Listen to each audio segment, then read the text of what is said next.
There we go. There we go. Yes, ready for some Sunday madness. Welcome to the first strange Sunday of the season. Should really have started this at the start of 2020, right?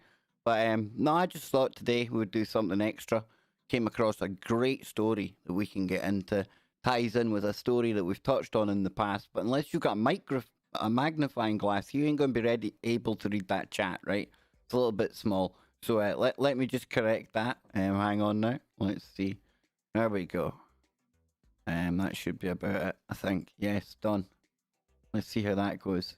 So yes, I have got some good woo, some unexplained mysteries that we're going to get into every Sunday. We're going to get into high strangeness as well. And it's going to be something new that we're starting here on KBS2. And you will all, well, maybe not all of you, I hope most of you will be pleased to know that just before I went live today, and Anne can actually verify this, she can voice verify it from the background, I have been putting together the membership video. It's shot, it's complete. But now, of course, you have Kev playing with After Effects and things like that. So you'll get to see a little bit of that added to it too. And memberships will be live on the channel by tomorrow. So we'll talk about that more later. But I'm going to go into the chat room quickly. Give you a shout out before we get going. Leslie, Polly's in there. And Polly will be going live with our good friend Lydia. Just after the stream finishes in just over an hour's time over on Discord. The mods in the chat room can keep you right for that. If I need to drop a link in there at some point, I will do it towards the end of the stream. You ain't getting it yet. You have to stay with me. You have to get the woo, right? So we've got Ronald in there. Good to see you. Stavros. Ayezu Reloaded. We have got Cheryl. Good to see you, Cheryl. I think I got an email from you. I haven't had time to really check it out yet, but I will. I'll get there. We got the Polly, like I said. St. Marionette. Armand, good to see you. Anthony Keeley. Hello there. Hello to you too. We've got Tiffany. King. All rise. It wouldn't be right if I didn't say that, King, right? Maybe we'll need to have a crown, an actual proper crown for one of the emojis on the members. That was one of the fun parts of the memberships, right? Getting to choose the crazy emojis. I can tell you that in the first batch of emojis we have... Excuse me, it's ma'am. Yes, the Moth Ma'am. No, the shoe isn't there yet, and I'm sure the shoe will be back by popular demand. So, yes, we'll get into all that. But I want to give a big shout out to a YouTube channel called Dead Rabbit Radio. This is where I came across today's information that I kind of heard it and I thought I could do a stream about this. And I thought, Freaky Friday, it's Sunday, Strange Sunday. I know it's pure cheese, but we are going to go down the unexplained mysteries road on Sundays. Now I've got some really cheesy music playing in the background there that I could hear. So we'll turn that down for now, okay? Because we're going to get into this. Because today's unexplained mystery takes us back to another very famous story that we've covered in the past. We've covered it in depth with Ben Emlyn Jones. And some of you will be very familiar with the name, with the actual story. Some of you may not. And I will recap on the historic event of the disappearances or what went down in Dyatlov Pass. Now, this is a very, very strange story. It takes us back to the 1950s, I believe. And the Dyatlov Pass incident was an event in which 9 Russian hikers passed away in the northern Ural Mountains between the 1st and 2nd of February in 1959 in uncertain circumstances. Well, listen, it was pure. Yeah. This is about as X-File as things gets, folks. I'm telling you. It says here, the experienced trekking group, who were all from the Ural Polytechnical Institute, had established a camp on the slopes of Kholat Sakal, or Sayakal. I'm not going to butcher the name anymore. In an area now named in honor of the group's leader, Igor Dyatlov. Now, during the night, something caused them to tear their way out of their tents and flee the campsite while inadequately dressed for the heavy snowfall and sub-zero temperatures. And that's why I say it's a bit of a, isn't it? Definitely. Excuse me, it's ma'am. It might be a ma'am. Could it have been some Ural Mountain moth ma'am that was playing shenanigans? Now, obviously not. But you never know. We weren't there. Anything is possible.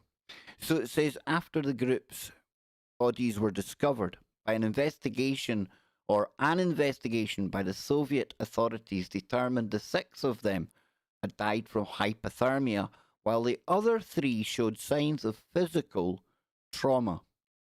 One victim, fractured skull, 2 others had major chest fractures, and one body was missing both of its webcams. Yes, its eyes were gone. And one was even missing a tongue. Now, the investigation concluded that a compelling natural force, let me just repeat that, a compelling natural force had caused the deaths. Numerous theories have been put forward to account for the unexplained deaths, including animal attacks, hypothermia, avalanche, katabatic winds, infrasound-induced panic, military involvement, or some combination of these. Now, I've heard all sorts of theories, and with something this mysterious, something this crazy, that's going to happen. And I don't know what the truth of the matter is. But what if I was to tell you? What if I was to tell you that there was a very similar event happened? Very similar indeed, almost like the Dyatlov Pass, Part 2. And again, a big shout out to Dead Rabbit Radio.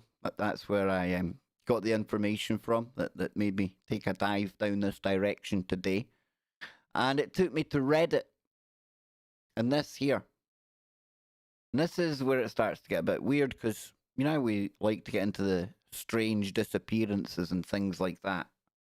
Well, we were dealing in the 50s. If you come to 1993, we've got 6 hikers who pass away in the Siberian mountains suffering from violent, unexplained symptoms.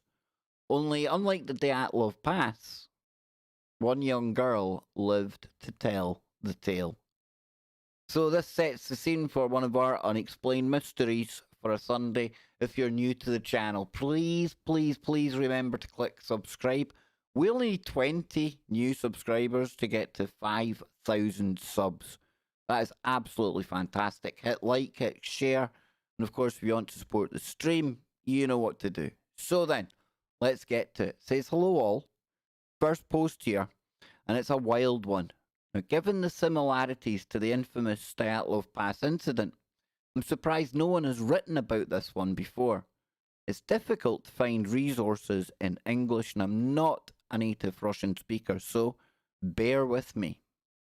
On August the 5th in 1993, a small Siberian hiking expedition led by hiking expert Lyudmila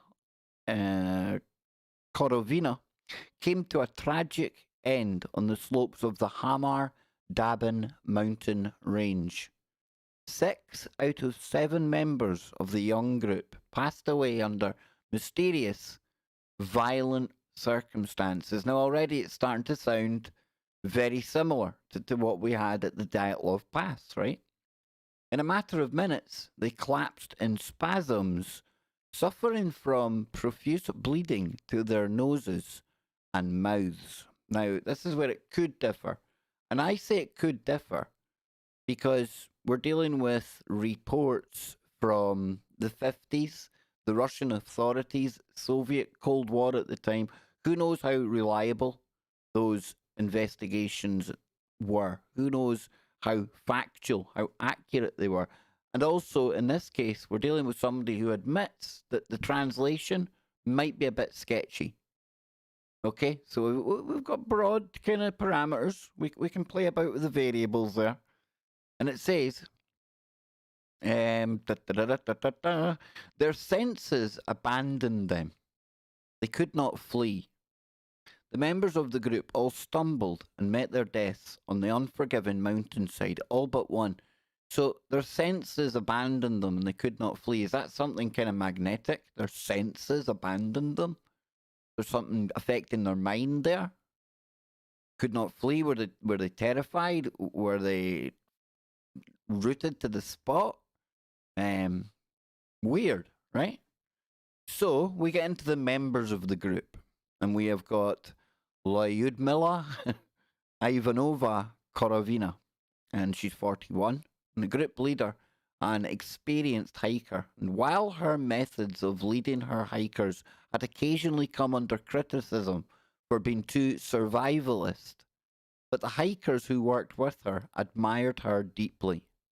Now, according to one of her former students, she knew how to unite everyone and make a team. She believed in people. She could make a person become who he really is. He or she. Come Excuse on. me, it's man. Yeah. Get woke. Under her mentoring, each of us managed to maximize our abilities, grow in all spheres of life. How many people, thanks to her, became excellent teachers, athletes, created families, learned to play the guitar, draw, became stronger, bolder, more correct. This woman sounds like a bit of a hero, right? So we were all like foster children to her. She worried about everyone, and she sent the guys and met them from the army.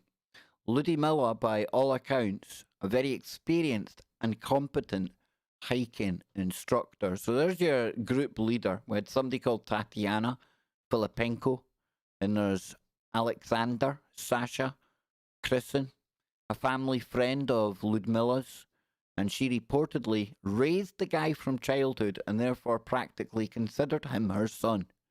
From this, we can infer that Sasha was familiar with Ludmilla's hiking methods and may have travelled with her before. So we had a 19-year-old, Denis Shavkin. We had Victoria Zalasova. We had Timur Apanov, and they were 16 and 15, and a 17-year-old who was the survivor, right? So it says the group, consisting mostly of teenagers, struck out on the morning of August the 2nd. They were not the only hiking group travelling that route at the same time.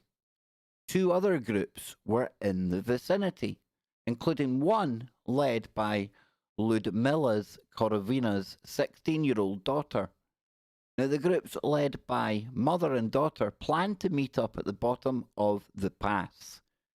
Good weather was predicted for the expeditions, but they unexpectedly found themselves dealing with an on and off freezing rain and snow showers. Inconvenient, sure, but not likely to hurt anyone. Quote, the route started on August 2nd, departing from Moreno. The group crossed the Langute Gates Gorge, climbed the highest mountain in the range, Canula, and walked to the watershed plateau of the Anigta and Bega rivers. In total, it was about 70 kilometres. So on August the 4th, the group paused between the peaks of Follett's Yagelny and Tritons. Now, there's a source there to go and check that out. And they chose to camp on the slope, roughly 4 kilometres from the forest's edge. It was an odd place for them to choose, completely uncovered, offering no shelter from bad weather. Why did Korovina, an experienced instructor, allow this? And that doesn't make sense, really, if you've got somebody that's experienced in the outdoors, especially this kind of thing here. Can't imagine it's the best of conditions at the best of times. So that's a bit of a mystery, number one. During the night, the group endured a violent thunderstorm, and on the morning of August the 5th, a fresh sheet of snow had fallen on the mountain range, and weather conditions were very poor. Now, the group of 7 began their uneasy descent down the mountain slope, but only minutes into the trek, the oldest and strongest of the male hikers, Alexander Sasha Kristen, was struck down, bleeding heavily from the nose, ears, and mouth, and in moments he passed away. Not good. And what on earth's name causes that? You know, we've talked about being on mountains before, and we've read stories about where, and I'm not saying this is the case for this one, but we've heard about how people almost walk from one world into the next. One minute they're just hiking, the next minute, phew, everything changes round about them. I think even one of the hairy hands stories actually had something like that.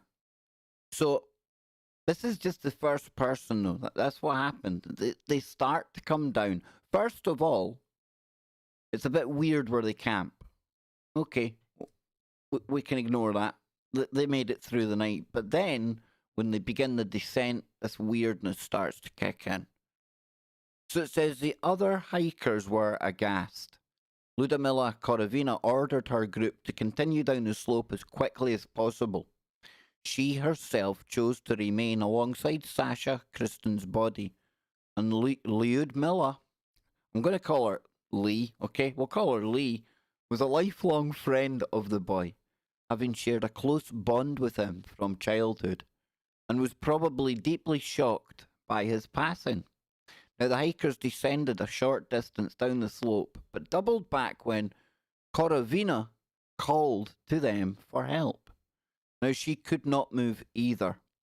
However, when they found her again, their hiking instructor was also passing away. Reports vary. It says she perished either of a heart attack or of the same mysterious symptoms that affected Kristen. Now, in the chat room, I'm hearing that we've got sonic weapons. It's a very good shout. Somewhere like this is very remote. Could it be military shenanigans? A good shout. Now,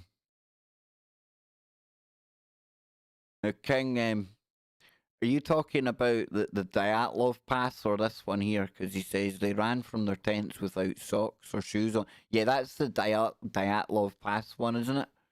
It's a weird one, dude. Exactly. Something spooked them. Karen, how you doing? We're getting into some, not the Dyatlov Pass, but something similar that happened in the 90s. Poisonous spore. Good call, Polly. Great call. That's what we do here. We kind of crowdsource it. We think about things from different angles. We try and even adopt positions, perspectives that maybe goes totally contrary to what we actually truly believe, but being able to hold these two things in the mind at once and look at both sides, multiple sides, I think that's definitely the way forward, right? Definitely. It's like multi-dimensional thinking. Not me.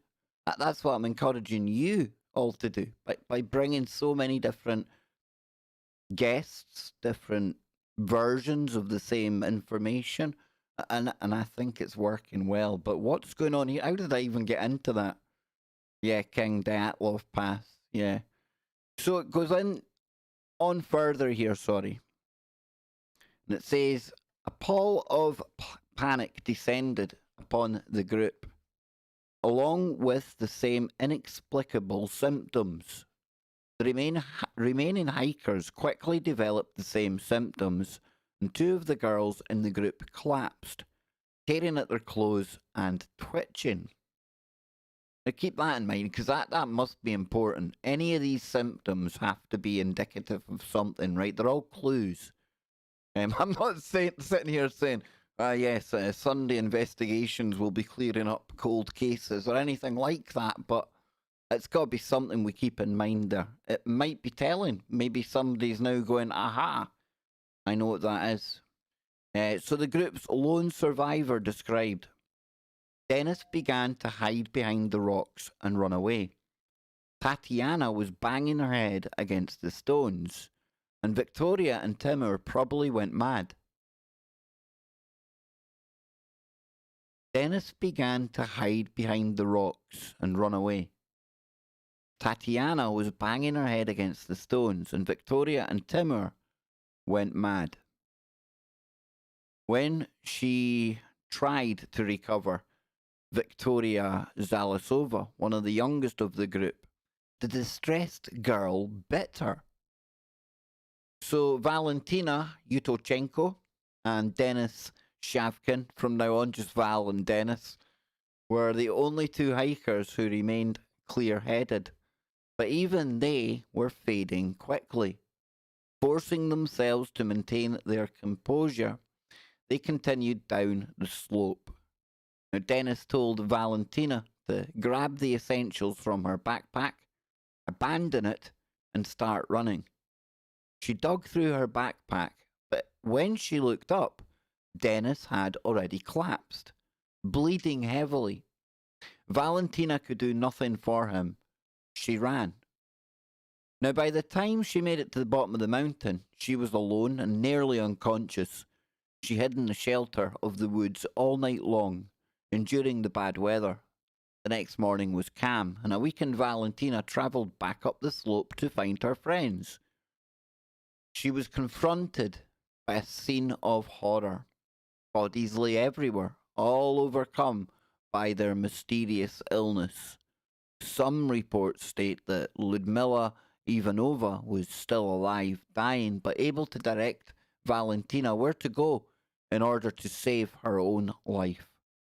The more often reported and most likely scenario is that Ludmila was already dead, along with the rest of her young group. Traumatized and suffering from severe shock, Valentina could only go on alone. She wandered the woods, searching for rescue for 3 days. By the time she emerged back to civilization, she could speak to no one and respond to nothing. And I can't remember the name of that, but that's actually, I don't want to say it's quite common, but it's a known neurological effect. They just can't speak. Sometimes people that have been kidnapped, they go through that.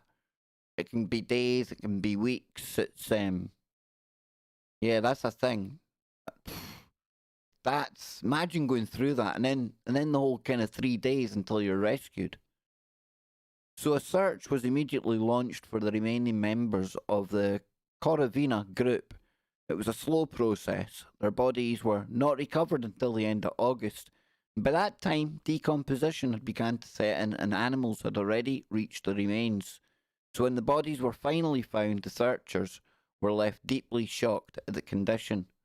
They were confronted or contorted and grimacing horribly. Some were barefoot, wearing nothing but tights and leotards. Ludmila was draped over Sasha as though shielding him. And one of the members of the recovery team described it was a scary picture. The hikers were lying on a small ledge, some huddled together, some a small distance away. They had no eyes. Now that could be predatory stuff, like the animals that have come in. Parted mouths, woof. And we packed the bodies into bags, and when we flew them, the smell, we don't need to even, you can imagine, folks. Grim.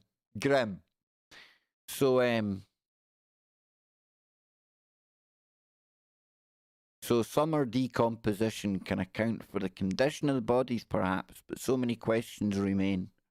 Why did 6 young, healthy people not come home?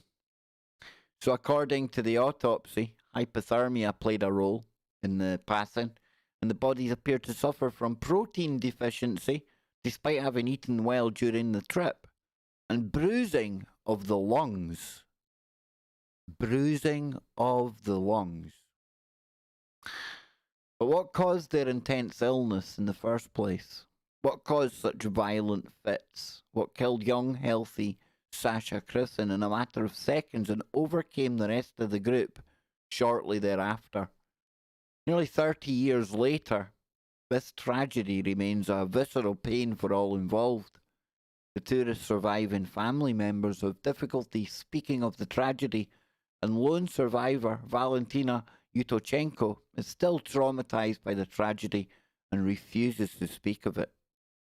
It remains a deep scar on the hearts of the victims of the loved ones, and especially thanks to a lack of answers. Now, I know this sounds like something out of a horror film, but let's be clear, this wasn't supernatural. I don't buy that the Dyatlov incident was supernatural either. And that's not me saying this, folks. Don't shoot me. I'm open-minded. I'm keeping an open mind as of yet. Both incidents had some natural cause, some explanation behind all the inexplicable, horrible tragedies that occurred. So what could have happened to the group? Was it altitude, infrasound, some kind of accidental poisoning? So that took place in the Hamar-Dabin Pass. Hamar-Dabin Pass. Let's see if we've got a map here.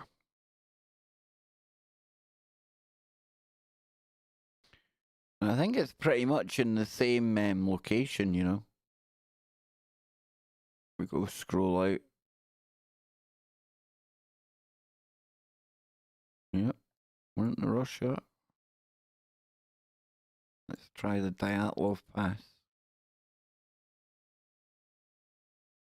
Right next to it. Is it? No, it's not. I lie.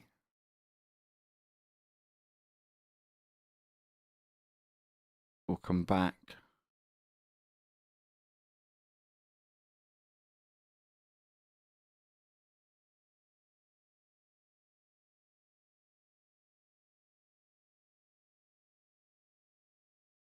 We'll find it again. Amar. What was it called? I've forgotten the name of it now.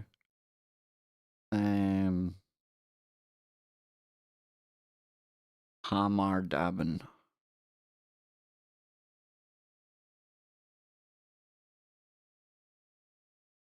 Here we go. Range is located in Buryatia, which is a small section in the Irkutsk Oblast. It rises near the Baikal Mountains, not far from Lake Baikal. It forms a geographical prolongation of the Sayan Mountains, and its highest peak is 2,396 meters. That's 7,800 feet. That's a mountain. That's a bit of a mountain going on there. Looks absolutely gorgeous. But that's a weird one, eh? Bearded, good to see you, man. Felicia will be our special guest on KBS tomorrow. Yes, we'll be getting into some deep woo. I think we'll be bringing this up again, that's for sure. Some powerful negative earthly force may have been venting out there. Invisible, detectable, deadly. That's from the king. Good shout, absolutely. I think Polly was talking more about the kind of possible poison kind of aspect. And I'm not saying somebody done it purposely, but maybe fungus. I don't know. So many different things that you could be encountering there, right? Polly, would that, and I would say probably some types would, but that would account for the kind of bleeding and things, I would imagine, right? What's its name in English? That's its name in Russian. I definitely can't pronounce that, but in English it is the Hamar Dabin. In Russian it's that. So that is its actual name. The mountain itself, the highest one, is this one here. Utolinskaya Podovka, or Podkova. There we go. I'll put it in the chat room for you, dude. That's the biggest mountain in the range. That one there. Funnily enough, nobody's put in a wiki explanation for that one yet. But yeah. Baikal Lake. I've heard of that before. Lake Baikal.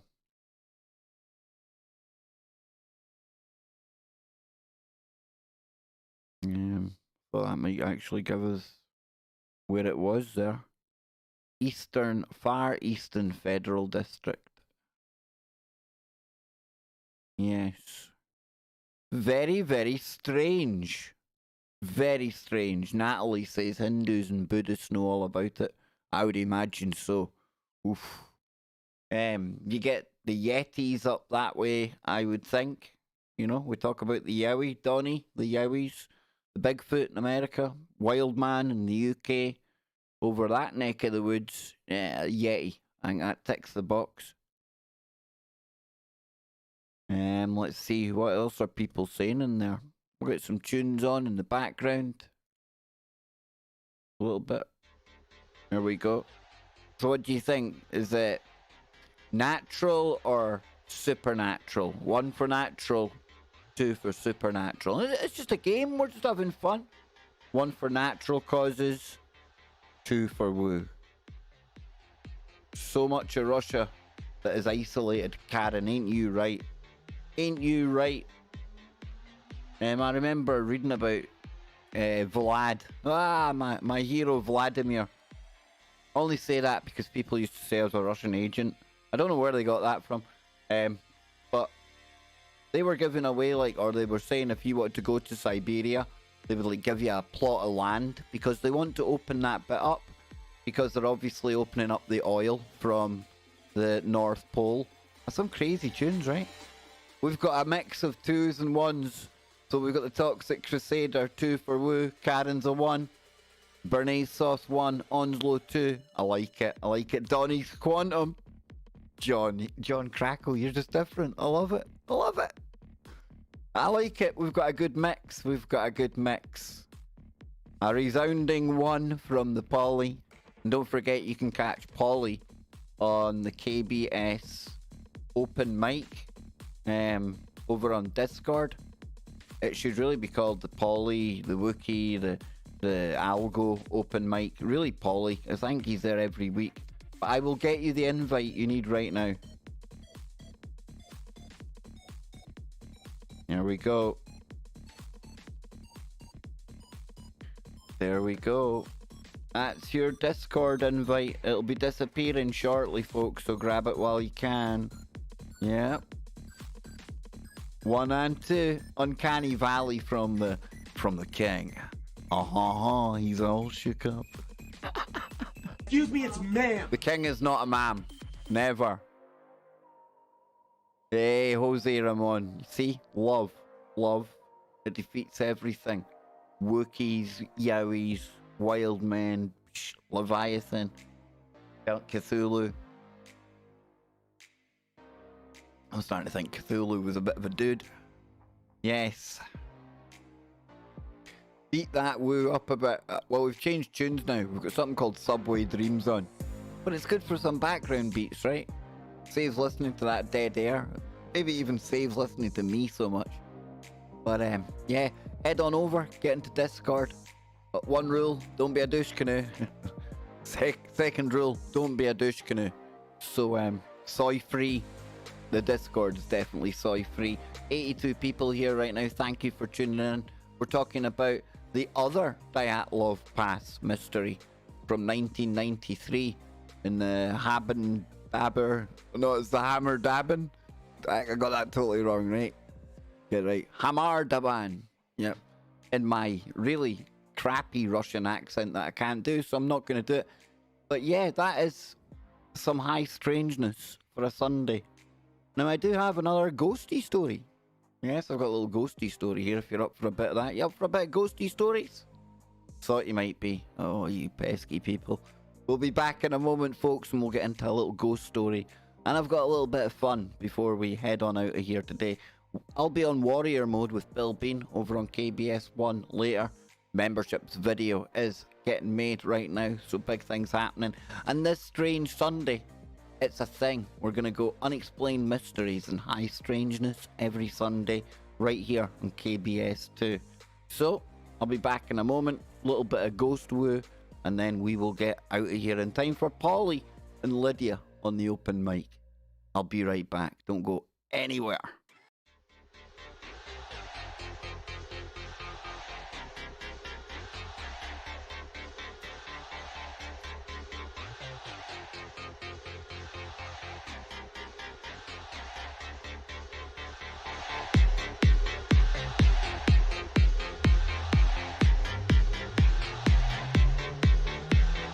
I always got to say Dr. Disrespect. The doctor says I mentioned the 20-year cycle and going back 28 years from 2001. Anyone look into this? You know, I haven't looked into that one, Doc, but I watched CW Chanter, and he does something called the 20-year kind of nostalgia loop. And when you start looking back in 20-year periods, you start to see how it's quite uncanny, but you can also, like, take yourself back there by playing the music of the time, watching the movies of the time, and it's a nostalgic time travel. Boom.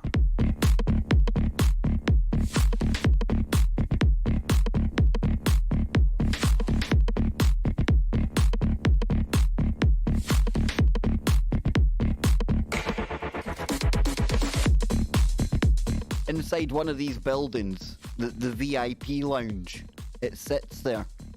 It's in one of these buildings. You'll get to see it real soon. Oh, it's looking good. It's pimped out. Oh, telling you.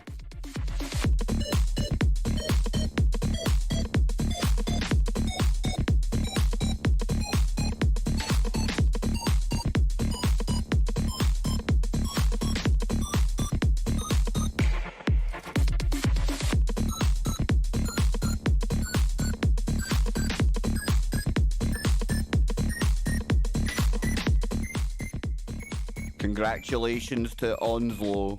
Onslow has arrived in the disco. Yes, he has. Onslow's in there. Good on you, Onslow. Here we go. The disco invite is now gone. You missed your chance. You did.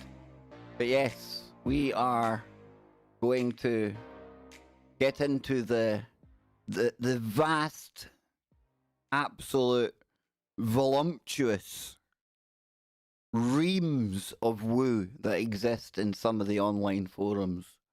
Now, some of the online forums are better than others, and some of the stories are better than others, granted. But there is an untapped source of golden woo just waiting for us to get into every Sunday. So over on the Discord, I'm going to set up a room specifically for unexplained mysteries like this, and this is going to be our stable content every Sunday here on KBS2. I'm looking forward to getting into more of these stories, and as you can see, I've got a bit of woo before we leave today, and then Polly will be on over in Discord, and I'll be over with Travis and Bill Bean Warrior Mode later on today. Telling you, we're stepping up the game on Sundays. Oh, yes, indeed. KBS is taking over Sundays. Can you believe it? I think it's great. Absolutely great. 90 people here as well. Yep, these weekend streams are definitely the way to go. Remember to hit subscribe. Remember to like. Remember to share. Only if you care. And if there's any trolls out there, Polly would love to talk to you for just a couple of minutes. Just a couple of minutes. That's all he needs, isn't it, Polly? We were having a laugh and a joke about that before we came on air today, folks. It's okay. We know what we're talking about. So then, shift gears now. Turn down the lights a little bit.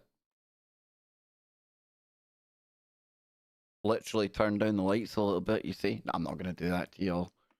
My scary face adds to the horror factor, that's for sure. So, there's something evil in my apartment. Short story.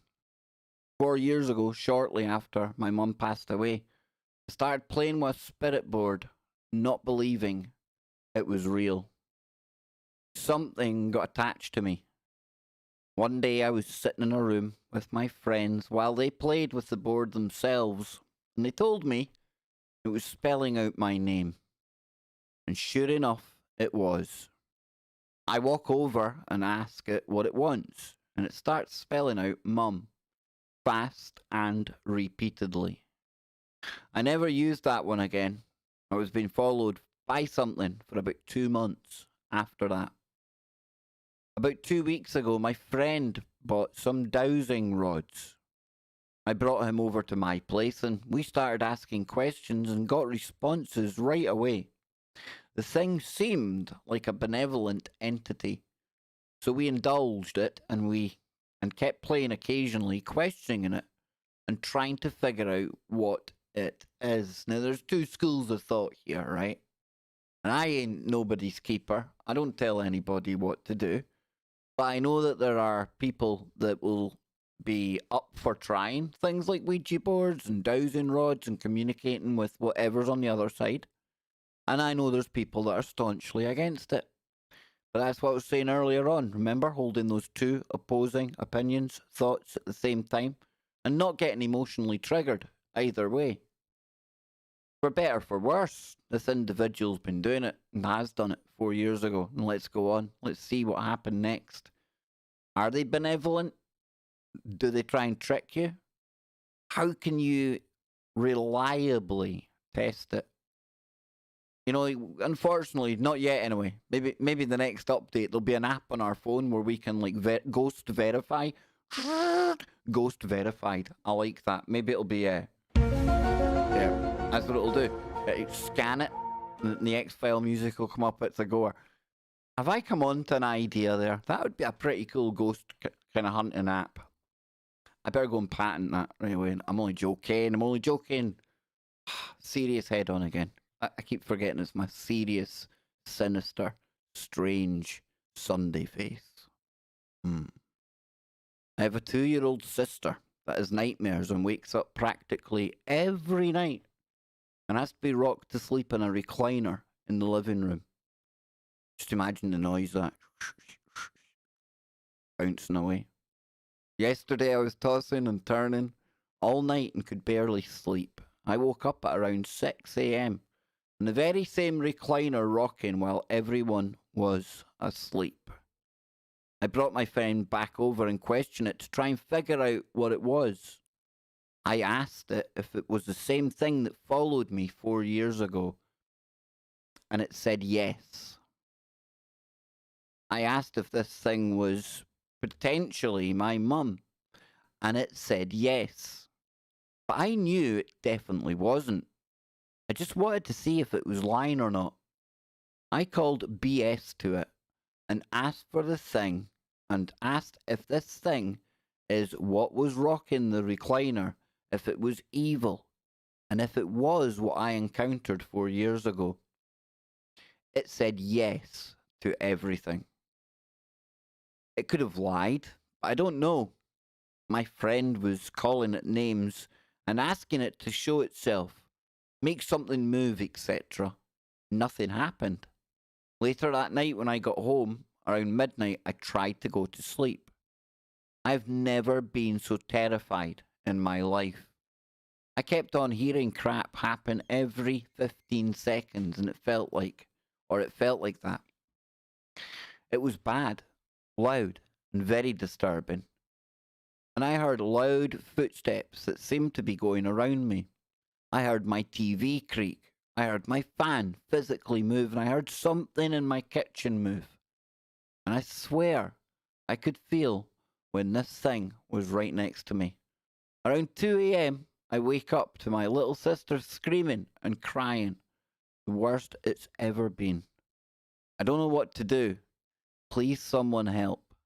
I've tried to convince my dad, but he flat out denies anything's going on and simply doesn't believe. So one of the replies here is, I've always been told that if you feel a presence, do not speak to it. Do not interact. That is inviting it to have a conversation, therefore inviting it to you and your domain. Ouija boards? Never. Scrying rods? Anything to contact a ghost? Don't touch it. These things can open doors, let's just say. Also, you are acknowledging it and therefore empowering it. Fill your space with good, positive things, lots of light, and perhaps a rosary or two. Help me a lot. My grandfather and grandmother. Excuse me, it's ma'am. It was a genuine mistake. Who knows? And I come up from a long line of sensitive women, and she always passes down those tips. Hopefully, some of those help you. Very wise there. This one here I found quite amusing earlier on. You are allowed to tell it to Doesn't always work, but if you're firm about it, it should. I've never listen. I ain't no like trained exorcist, um, but I feel confident in being able to tell you that probably swearing at it. Don't think that's the given way. I don't think that. I don't think that takes control of nothing. You could try it. I mean, hey, I probably would instinctively start swearing. I know I did in Crowley's house, but I don't know if that's like the given way. Um, mm, Cleanse the space and then sage it. Do it to wherever in the house you don't want the entity to have access to. All of it, I would imagine. Sage will make a barrier between them and you. You should probably do some research before you do that, or have a professional do it to make sure you aren't accidentally trapping it inside your house with you and your family. You can also get a religious figure to help the spirit on if that's the problem. Best of luck to you. So Felicia says, unless you 100% know what you're doing, which even the most experienced still have issues, just don't do it. We're going to be talking tomorrow. Oh, yeah. Never played with boards, she says. But there are other things can attach themselves to you. Blah. Love it. This is going to be great. I'm so looking forward to tomorrow, Felicia. I don't know if you've got a webcam. If you do, I'll send you my Skype details probably later on. Don't panic. I haven't forgotten. You know how I roll day of the show? That's when I kind of concentrate on it. Not a fun time, says Felicia, but it will be tomorrow night. I can guarantee it. Any single lady ghosts out there for John? You see in my nightmares. Or see my dyslexia kicking in again. See you in my nightmares. Dang. So it says, my friend's psycho old lady gets in a trance state and scribes on a clipboard. That sounds terrifying in itself, just seeing somebody doing that. Doing all that mad crazy hangman. I've seen it. She's a very real devil in control of her coal black eyes and talking in tongues. King. Now, serious note, dude. Serious note. See all that talking in tongues? Is that not like utterly terrifying? I've had that. I've been in the presence of that. That is some weird, blah, blah, blah, blah. And it goes into some mad kind of Latin thing and quanto, and oh my word. That's like some real babbledy-gook going on there, right? Leslie says there's lots of imposters, hungry ghosts, lost souls and demons, hungry ghosts. I've heard of the crying ghosts. Is it the crying ghosts over in Japan, China, somewhere like that? No, hungry ghosts. That's what they're called. Yeah, hungry ghosts. Demons all waiting to take someone to open those doors. Blah, blah. Oh, King, absolutely it's real. Absolutely it's real. I wasn't like knocking. When it comes to these things, there's definitely a real aspect to it. But some people doing it, and I'm not saying your family member. And what I was saying was just the thought of anyone doing it, whether it's genuinely coming through them or even just putting it on, that whole process of somebody being under the control of something. That's some spooky woo. Spooky woo. John doesn't dream. Me either much, but when I do, oh boy, it's vivid, I tell you that. It is vivid. Rose likes my haircut. It's getting cut again soon, Rose. It's getting to that time of the month where, yeah, guys have a time of the month as well. Hey, we're allowed, right? Excuse me, it's ma'am. And you'll find that that's a thing now. And mine personally happens to my hair, so I need to get the haircut. It's getting a bit too long. Eyebrows need a trim as well. They're getting out of control, man. Look at them. Like mustaches and like big bushy mustaches. It's not good. Spooky woo. Zoe, I hope you've enjoyed this something new on a Sunday. And myself and Bill and Travis will be teaming up later. But in just 20 minutes, we'll have Polly and Lydia Bell over on Discord. They're going to be talking about Lydia's experiences with the supernatural, paranormal, ghost stories. True life ghost stories. Yeah, so definitely going to be continuing this series that we're going to embark on. It's something new for us on a Sunday. I'm going to enjoy this. This is the kind of content I enjoy anyway. And there's never a shortage of unexplained mysteries. They are everywhere. And hopefully, as the months go on, we'll be able to bring in some guests that their speciality is unexplained mysteries. We can get even deeper into some of this woo. So with that said, if you want to support the stream, and you don't have to, there's a PayPal link in the description. Memberships will be along in the next couple of days. The video is done. I just need to edit it. And I will be back later on KBS 1 with Bill Bean, Travis Short. No special guest today. It's the three amigos. Who knows what we'll get into. I know Bill and Travis have got plenty to talk about. And you know me, well, it could be Kev, it could be Dave. You'll need to tune in to find out. I'll see you over in Discord in 20 minutes. And I am out of here. What music will we have this time? We'll go for this. We'll do this one, right?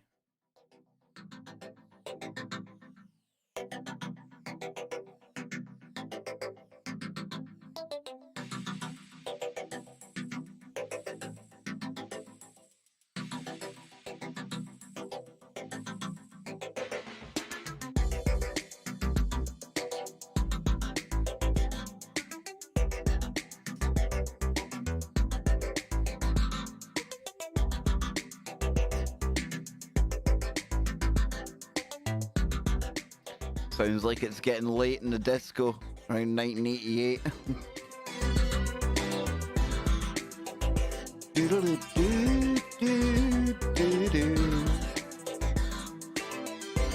Until next time, oh yeah, keep your mind open.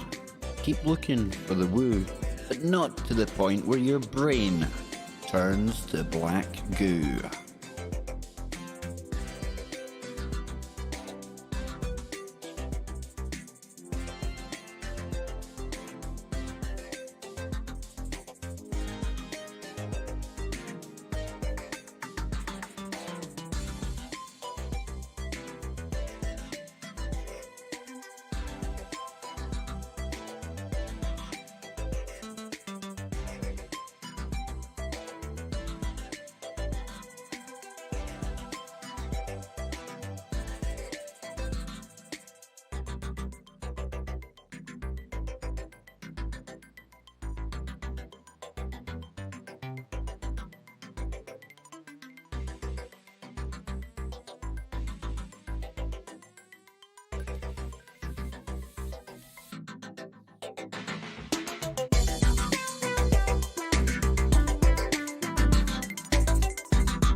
Wow. What music, man.